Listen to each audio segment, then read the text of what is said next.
बैगन खेती करके अच्छा पैसा कैसे कमाए और कौन सी बैगन लगाए ताकि हमें अच्छा पैसा मिले, अच्छा उत्पादन हो, अच्छा मुनाफा मिले और कौन प्रविधि से करें। तो किसान भाइयों, अभी जो आप लोग जनरल प्रविधि से बैगन खेती कर रहे हैं उससे आप दूर जाइए। और अभी आज अगस्त है, अगस्त महीना में यदि आपका बैगन का पोर नर्सरी में तैयार है, बैगन का पौधा नर्सरी में तैयार है, तो आप जो है लगाने का प्रविधि नया सिस्टम आइए। सबसे पहले खेत आपका ऊंचा होना चाहिए। यदि बारिश का पानी हो तो खेत से बाहर निकलने का व्यवस्था होना चाहिए और बाढ़ का पानी प्रवेश नहीं होना चाहिए। इस तरह का ऊंचा जमीन है तो आप जमीन को अच्छी तरह से तैयारी कीजिए, अच्छी तरह जुताई कीजिए, फिर उसमें भरपूर मात्रा में गोबर खाद का इस्तेमाल करें। कम से कम 1 एकड़ के बराबर में 3 से 4 ट्रैक्टर जो है गोबर खाद को आप भरपूर मात्रा में उसमें छिड़काव करें और वो गोबर खाद आपको सड़ा हुआ होना चाहिए और कच्चा गोबर नहीं होना चाहिए। यदि इस तरह का गोबर खाद आप डालेंगे भैया तो आपका बैगन खेती में एक नया उत्साह आएगा और एक नया चमत्कार होगा।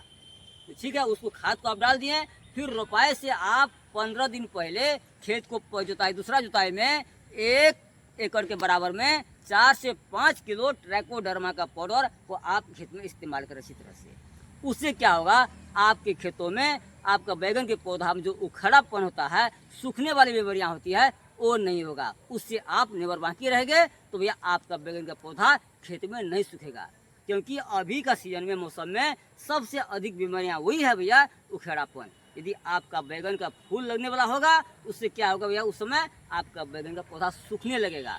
इससे क्या, और वही अभी का बीमारियां भी है, तो इसे निवारण के भैया आप ट्राइकोडर्मा का जरूर इस्तेमाल करें। इसके बाद क्या करना है, खेत को जुताई करना है। अंतिम जुताई में आप तो गोबर खाद का भरपूर मात्रा में इस्तेमाल किए हैं, अब जो है अब अंतिम जुताई में रासायनिक खाद का इस्तेमाल करें तो न्यूनीकरण करें, कम मात्रा में करें। 1 एकड़ के बराबर में यदि आप 5 बोरा DAP डालते हैं तो भैया आप उसमें सिर्फ 1 बोरा DAP डालें और उसमें 25 किलो यूरिया डालें और उसमें 25 किलो पोटाश डालें, 10 किलो धनजैम गोल्ड डाल दीजिए और सभी को अच्छी तरह से मिला करके आप खेत में अच्छी तरह छिड़काव कर दीजिए। फिर खेत को अच्छी तरह रोटावेटर से हो चाहे आपका जिस साधन से हो, आप उसे अच्छी तरह से जुताई करके खेत को बराबर प्लेन कर दीजिए और जो सूखा उखा खरपतवार है उसको निकाल कर हटा दीजिए, यानी कि आपका खेत पूरा साफ सफाई होना चाहिए। अब इसके बाद क्या करना है, अब इसके बाद हम सीधे जमीन में रोपाई नहीं करना है, अब हमें बोर्ड बनाना है। अब हमें 2.5 फीट का बोर्ड, यानी कि लंबाई आपका जमीन जितना लंबाई हो उस तरह से लंबाई रख सकते हैं, लेकिन बोर्ड का चौड़ाई आप 2.5 फीट रखें और बोर्ड जमीन से 1 फीट ऊंचा रखें।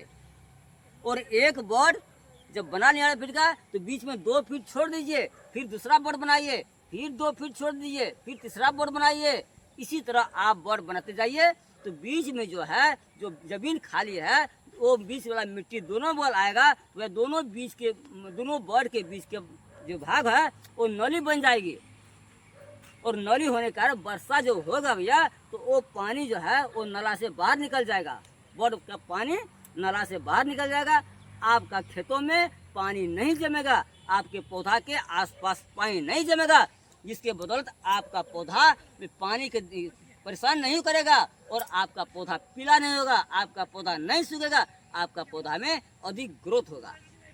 अब उसमें क्या करना है, बोर्ड पे हमें बोर्ड पे अब मल्चिंग लगाना है।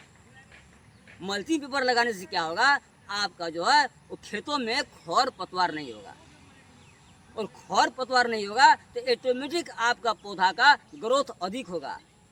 खर पतवार नहीं होगा भैया तो आपका जो है उस खर पतवार नियंत्रण करने में जो जौन मजदूर लगता है वो पैसा नहीं लगेगा, उसका भी बचत होगा। यदि नाली में जो खर पतवार है, जहाँ मल्चिंग नहीं है भैया बीच का नाला में, वो खर पतवार को आप या तो खर पतवार नाशक दवाइयाँ देकर उसको मार सकते हैं, या तो फिर उसको जौन मजदूर से या तो फिर नया कृषि यंत्र से वो खर पतवार को आप नियंत्रण कर सकते हैं। यानी कि थोड़ा बहुत खर पतवार होगा तो भैया वो नियंत्रण करने में आपका खर्च भी थोड़ा बहुत ही लगेगा, ज़्यादा खर्च नहीं लगेगा। इसके बाद क्या होगा, मल्चिंग लगा दिए तो आप जो है भैया आपका लंबी समय तक आपका जमीन में खर पतवार हो भी नहीं करेगा। तो जो बीच बीच नाली वाली में होगी उसको आप नियंत्रण करना चाहिए, या दवाइयाँ से नियंत्रण कर रहे हैं कि आप मजदूर लगाकर नियंत्रण कर रहे हैं, तो भैया उसमें आपको खर पतवार नियंत्रण करने में खर्च कम लगेगा, जोन मजदूर कम लगेगा। अब क्या है भैया, यदि खरपतवार आपका पौधा के आसपास नहीं है तो ऑटोमेटिक आपका पौधा में अधिक ग्रोथ होगा। तो जमीन के अंदर जो पाए जाने वाले सूक्ष्म तत्व है और पोषक तत्व है वो मल्चिंग उसे जो है भैया अच्छी तरह से सुरक्षित से रखते हैं। और देखिए, थायमेट, फोरेट, ह्यूमेट जैसे घातक जहरीले का इस्तेमाल न करें। यदि आप इस्तेमाल करेंगे भैया तो ये जो काटने चबाने वाला कीड़ा के लिए, मारने के लिए आप जो कीटनाशक का इस्तेमाल करते हैं वो थायमेट, फोरेट, ह्यूमेट, 4G जैसे घातक जहर का इस्तेमाल करते हैं, तो भैया वो क्या करता है, वो काटने चबाने वाला कीड़ा को मारने के साथ साथ हमारे जमीन के अंदर पाए जाने वाले कछुए हो, इसके बाद वो सूक्ष्म जीवाणु होता है जो पौधा को अधिक ग्रोथ देने में मदद करता है, वो भी मर जाता है।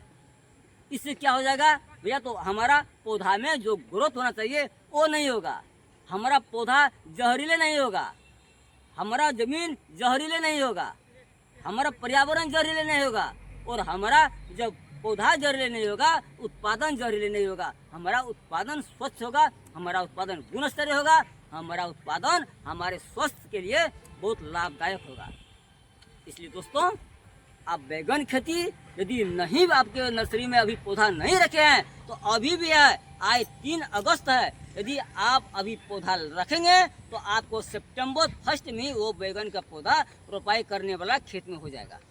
आप खेत में बैगन का पौधा रखें और उधर आप खेत को जुताई कोड़ाई करें, गोबर खाद का व्यवस्था करें, ताकि जहाँ आपका पौधा रोपाई करने वाला 25 से 30 दिन में होगा, तब तक में आपका खेत पूरा रेडी हो जाएगा भैया। तो आप उस खेत में यदि आप 1 सितंबर में रोपाई कर लिए भैया, तो रोपाई के सिर्फ 50 से 60 दिन में बैगन आप तोड़ाई करने लगेंगे, बैगन पाला तोड़ाई करने वाला शुरू हो जाता है। इसलिए यदि आप 1 सितंबर में रोपाई किए तो भैया आप सितंबर और अक्टूबर यानी कि लास्ट अक्टूबर में आप बैगन तोड़ाई करना शुरू कर देंगे, तो अक्टूबर, नवंबर, दिसंबर, जनवरी, फरवरी तक आपका बैगन खेत में अच्छी तरह से फलेगी और अच्छी उत्पादन देगी। उस समय ठंडा होने के कारण, मौसम यानी कि जाड़ मौसम होने के कारण आपका बैगन का पौधा में न तो किराएं लगेगी, न तो इल्लियाँ लगेगी, और न जो है भैया आपका बैगन में फल छेदक किराएं लगेगी। उस समय जो उत्पादन होगा, आपका बैगन बहुत अच्छा उत्पादन होगा, क्वालिटी वाला उत्पादन होगा और भरपूर मात्रा में उत्पादन होगा। बाजार भाव, मंडी भाव थोड़ा कम होने के बावजूद भी आपका जो बैगन खेती में बहुत अच्छा मुनाफा मिलेगा। तो दोस्तों, अब तैयार हो जाइए बैगन खेती करने के लिए, और हमारे परविधि से बैगन खेती करेंगे, आपका उत्पादन 2 नहीं 4 गुना बढ़ेगा। चाहे मंडी भाव कम मिलने पर भी आप कभी लॉस में नहीं जाएंगे, आप मुनाफा ही मुनाफा आपको मिलेगा। तो भैया धन्यवाद, नमस्कार।